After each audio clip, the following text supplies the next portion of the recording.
ഈശോ മിശിഹായ്ക്ക് സ്തുതിയായിരിക്കട്ടെ. വലിയ ശനിയാഴ്ചയുടെ എല്ലാ ദൈവാനുഗ്രഹങ്ങളും ഏവർക്കും നേരുന്നു. വലിയ ശനിയാഴ്ച പെസഹ കഴിഞ്ഞ് ഈസ്റ്റർ വരെയുള്ള പെസഹ ത്രിദിനങ്ങളിലെ പ്രധാനപ്പെട്ട ദിവസങ്ങളിലൊന്നാണ്. കർത്താവിനെ മരിച്ച് അടക്കിയതിന് ശേഷമുള്ള കാത്തിരിപ്പിൻ്റെ ദിവസമാണത്. ഈശോ കുരിശിൽ മരിച്ചു, അടക്കപ്പെട്ടു എന്ന ആ വലിയ പ്രവൃത്തി രക്ഷാകര സംഭവത്തിലെ ഏറ്റവും പ്രധാനപ്പെട്ട ഒരു കാര്യമാണല്ലോ. ദൈവത്തിൻ്റെ അനന്തമായ സ്നേഹം അതിൻ്റെ പൂർണ്ണതയിൽ പ്രകാശിപ്പിക്കുന്ന ഒരു മഹത്തായ പ്രകാശനമാണ് ഈശോയുടെ കുരിശുമരണവും അവിടുത്തെ സംസ്കരണവുമെല്ലാം. കർത്താവ് തൻ്റെ മനുഷ്യത്വത്തിൽ പൂർണ്ണമായ വിധം മരിച്ചു എന്നുള്ളത് തന്നെയാണ് അടക്കപ്പെട്ടു എന്നതിൻ്റെ അർത്ഥം.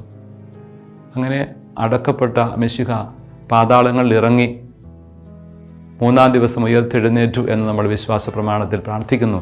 സഭയുടെ എക്കാലത്തെയും വിശ്വാസമാണത്. പാതാളത്തിൽ ഇറങ്ങി അന്ന് വരെയുള്ള എല്ലാവരെയും പിന്നീട് വരാനിരിക്കുന്നവരെയും എല്ലാം രക്ഷിക്കുന്നവനായി മാറി. അപ്പോൾ രക്ഷ ഈശോ മിശിഹായിലൂടെ മാത്രമാണ് എന്ന സത്യം ഇവിടെ സഭ ധ്യാനിക്കുന്നുണ്ട്. ദൈവശാസ്ത്രപരമായ ആ പ്രമേയത്തിന് വലിയ പ്രസക്തിയുണ്ട്. അന്ന് വരെയുള്ളവരും പിന്നീട് വരാനിരിക്കുന്നവരും എല്ലാം ഈശോ മിശിഹായിലൂടെയാണ് രക്ഷ അനുഭവിക്കുന്നത്. എല്ലാവരുടെയും രക്ഷകനാണ്, സകലത്തിൻ്റെയും നാഥനാണ് അവിടുന്ന്. സകലത്തിൻ്റെയും നാഥ എന്നുള്ള ആ ഉത്ഥാന ഗീതത്തിൻ്റെ തന്നെ അർത്ഥം അവിടെയുണ്ട്. സകലത്തിൻ്റെയും നാഥനും രക്ഷകനുമാണ് അവിടുന്ന്, എല്ലാവർക്കും രക്ഷ നൽകുന്നവനാണ് എന്ന ആശയം നമ്മളിവിടെ ധ്യാനിക്കേണ്ട ദിവസമാണിത്. ഒപ്പം കർത്താവിൻ ജീവിതത്തിൻ്റെ എല്ലാ മേഖലകളിലേക്കും കടന്നു വരുന്നവനാണ് എന്ന സത്യവും കൂടി ഇവിടെ നമ്മൾ ഓർക്കുകയാണ്. എല്ലാ മേഖലകളിലേക്കും കടന്നു വരാൻ അവിടത്തേക്ക് സാധിക്കും.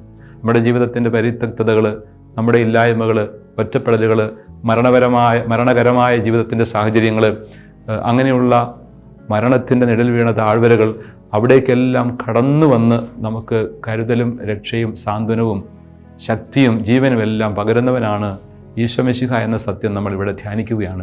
ജീവിതവുമായി ഏറെ ബന്ധപ്പെട്ട് ധ്യാനിച്ചെടുക്കാൻ ഒരുപാട് കാര്യങ്ങൾ വലിയ ശനിയാഴ്ചയ്ക്ക് ഉണ്ട് എന്നുള്ളതാണ് അതിൻ്റെ അർത്ഥം.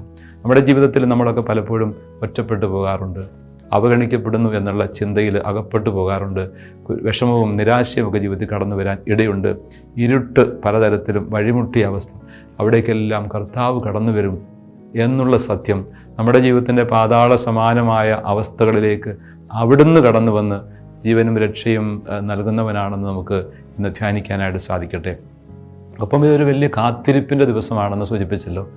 ഇസ്രായേൽ ജനത്തിൻ്റെ അനുഭവം തന്നെ രക്ഷകന് വേണ്ടിയുള്ള കാത്തിരിപ്പിൻ്റെ ചരിത്രമാണ്.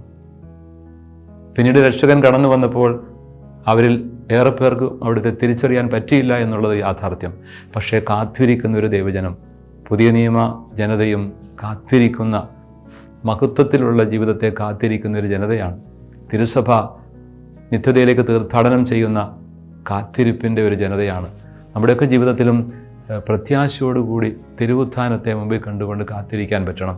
ഈശോയുടെ ഉത്ഥാനമാണ് നമ്മുടെ ജീവിതത്തിൻ്റെ രക്ഷയുടെ അച്ചാരമായി മാറുന്നത്. അതുകൊണ്ട് കാത്തിരിക്കുക. ജീവിതത്തിൽ ദൈവത്തിൻ്റെ ഇടപെടലുകൾക്ക് വേണ്ടി കാത്തിരിക്കാൻ നമുക്ക് സമയമുണ്ടാവണം. പലപ്പോഴും നമ്മുടെ ഇഷ്ടം, നമ്മുടെ താല്പര്യം എന്നൊക്കെ മാത്രം ചിന്തിച്ചുകൊണ്ട് പെട്ടെന്ന് എന്തെങ്കിലുമൊക്കെ നടക്കണമെന്ന് നമ്മൾ വ്യർത്ഥമായി മോഹിക്കാറുണ്ട്.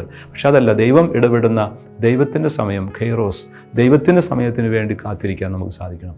ദൈവത്തിൻ്റെ സമയത്തിന് വേണ്ടി കാത്തിരിക്കുമ്പോൾ ദൈവം ഇടപെട്ട് എല്ലാം രക്ഷാകരമാക്കും, അനുഗ്രഹീതമാക്കും, വിജയകരമാക്കും, അർത്ഥപൂർണമാക്കും. ആ കാത്തിരിപ്പ് പ്രധാനപ്പെട്ടതാണ്. രണ്ടാമത്തെ ഒരു പ്രധാനപ്പെട്ട പ്രമേയമായിട്ട് നമ്മൾ കാണേണ്ടത് മാമോദീസയാണ്. ഈ ദിവസത്തിൻ്റെ വളരെ പ്രധാനപ്പെട്ട ചിന്തയാണത്. ഈശോയുടെ മരണത്തിലും ഉത്ഥാനത്തിലുമുള്ള പങ്കാളിത്തമാണ് മാമോദീസ എന്നുള്ളത് പൗലോസ് റോമാക്കാർക്ക് എഴുതിയ ലേഖനം 6-ാം അധ്യായത്തിലൊക്കെ വളരെ വ്യക്തമായിട്ട് പറയുന്നുണ്ട്. നമ്മൾ സ്വീകരിച്ച മാമോദീസ അത് മിശിഹായുടെ മരണത്തിലും ഉത്ഥാനത്തിലും ഉള്ള പങ്കാളിത്തമാണ്. ഈശോയോടൊപ്പം പാപത്തിന് മരിച്ച് ഉത്ഥാനത്തിൻ്റെ മഹത്വത്തിലേക്ക് പ്രവേശിക്കുന്നതിൻ്റെ അനുഭവമാണ് മാമോദീസായിലൂടെ ഒരാൾക്ക് ലഭിക്കുന്നത്. കർത്താവിനോടുകൂടി മരിച്ച് ഉയർക്കുവാനുള്ള ഒരു സമർപ്പണം. നമ്മൾ സ്വീകരിച്ച ഈ മാമോദീസ ജീവിതത്തിൽ ഒന്നുകൂടി ധ്യാനിച്ചെടുക്കാനും പുതുക്കാനും സമർപ്പിച്ചുകൊണ്ട് നമ്മളെ തന്നെ ആ മാമോദീസായുടെ വിശുദ്ധിയിലേക്ക് നയിക്കാനും ഈ ദിവസത്തിൽ നമുക്ക് സാധിക്കട്ടെ. മാമോദീസായിൽ നൽകപ്പെടുന്ന പുതുവസ്ത്രം പഴയ മനുഷ്യനെ ഉരിഞ്ഞുകളഞ്ഞ് പുതിയ മനുഷ്യനെ ധരിക്കുന്ന ശുഭ്രവസ്ത്രമാണ്, വിശുദ്ധിയുടെ വസ്ത്രമാണത്. കർത്താവിനോടുകൂടി മരിച്ച് വിശുദ്ധിയിലേക്ക് ഉയർക്കുന്ന അതിൻ്റെ അനുഭവം. അതുകൊണ്ട് വിശുദ്ധിയിലായിരിക്കുവാനുള്ള വിളിയെക്കുറിച്ച് ഇന്ന് നമ്മളെ ഓർമ്മപ്പെടുത്തുകയാണ്.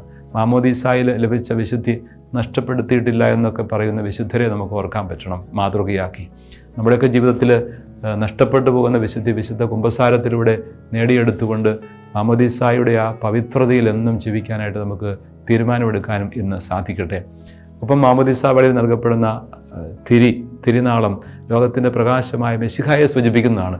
മെശിഹായാകുന്ന വെളിച്ചത്തിൽ, സുവിശേഷത്തിൻ്റെ പ്രകാശത്തിൽ നടക്കാൻ നമുക്ക് സാധിക്കണം എന്നുള്ള ആ ചിന്തയും അവിടെയുണ്ട്. മാമോദീസായിൽ നമ്മൾ കർത്താവിനെ നാഥനും രക്ഷകനുമായിട്ട് ഏറ്റുപറഞ്ഞതുപോലെ പൂർണ്ണമായിട്ടും ഈശോയെ നാഥനും രക്ഷകനുമായി ഏറ്റുപറഞ്ഞുകൊണ്ട് സമ്പൂർണ്ണമായി സമർപ്പിച്ചുകൊണ്ട് അവിടത്തോടുകൂടി മരിച്ചുയർത്ത് പുതിയ വ്യക്തിയായി മഹത്വത്തിൻ്റെ വസ്ത്രം ധരിക്കുന്ന, വിശുദ്ധിയുടെ വസ്ത്രം ധരിക്കുന്ന വ്യക്തികളായി മാറുവാൻ നമുക്കിന്ന് ആത്മാർത്ഥമായിട്ട് ധ്യാനിക്കാം, പ്രാർത്ഥിക്കാം, അതിനുവേണ്ടി പരിശ്രമിക്കാം.